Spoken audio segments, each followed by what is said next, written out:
Princess Among and the lost light of the ancients, the breaking of the final seal.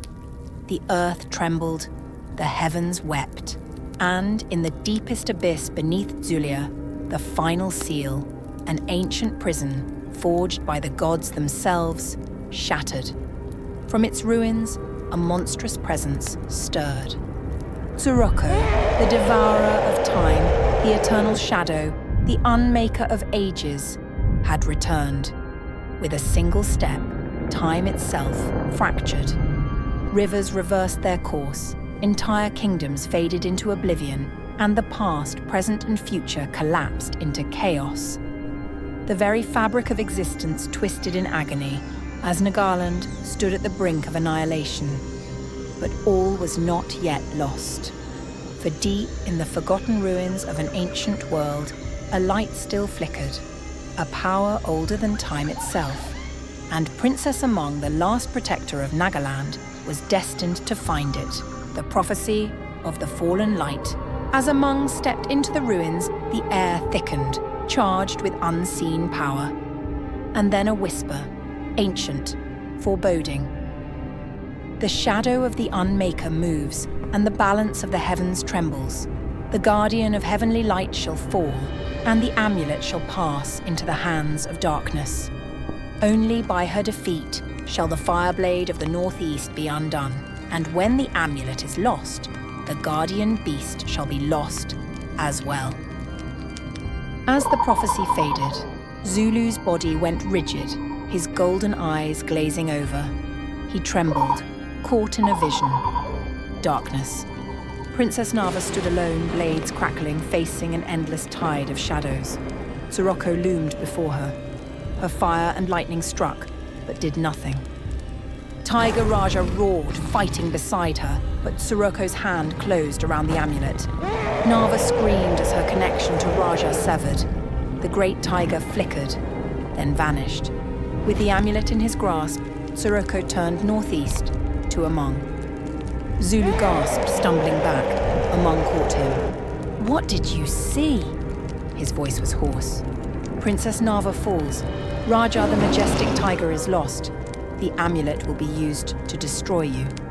Learning of the princess of the south. As the sun dipped behind the jagged peaks of Nagaland, Among sat with Zulu beneath the sacred tree of the ancients.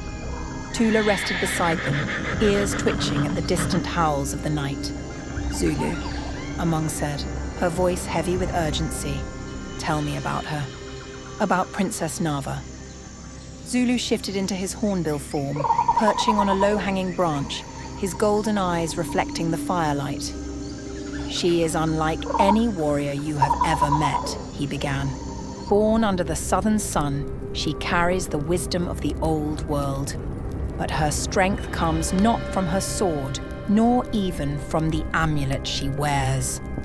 Zulu's voice lowered, as if the very air around them needed to hear the truth. "It comes from her heart." Among listened intently, the fire flickering between them. "The Amulet of Surya," Zulu continued, "is more than just a relic. It is a living bond between her and Tiger Raja. As long as it remains with her, Raja is unbreakable, and their connection transcends the physical world. But if Tzurokho takes it..." Zulu's feathers ruffled with unease. "The guardian beast will be lost." Among gritted her teeth.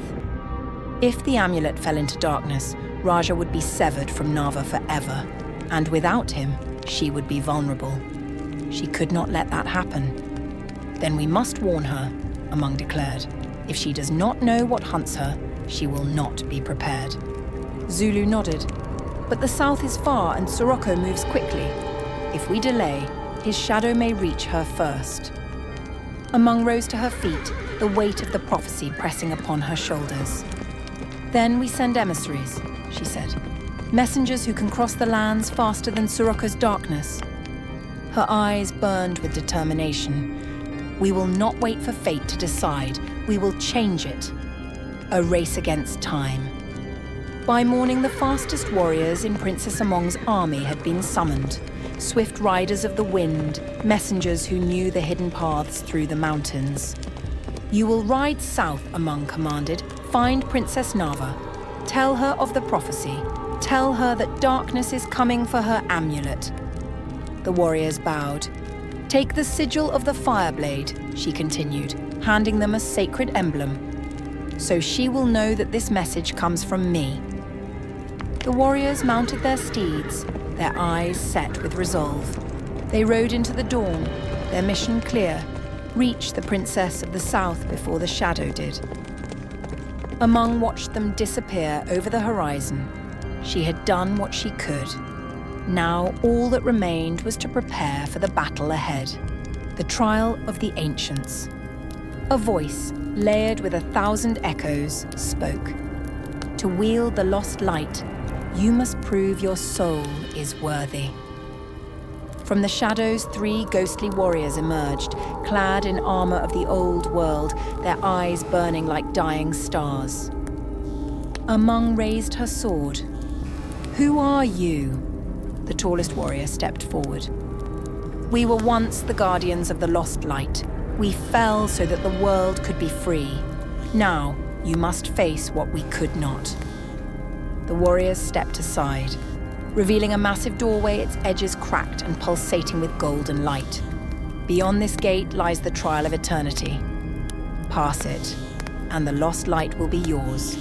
Fail, and you will be erased from time itself. Amang took a deep breath. She had no choice. Steeling herself, she stepped forward, and the world vanished. The final stand awaits. As she stepped out of the ruins, Zulu and Tula at her side, the sky above cracked. Tzurokho had seen what she had done, and he was coming. But Amang was no longer just a warrior.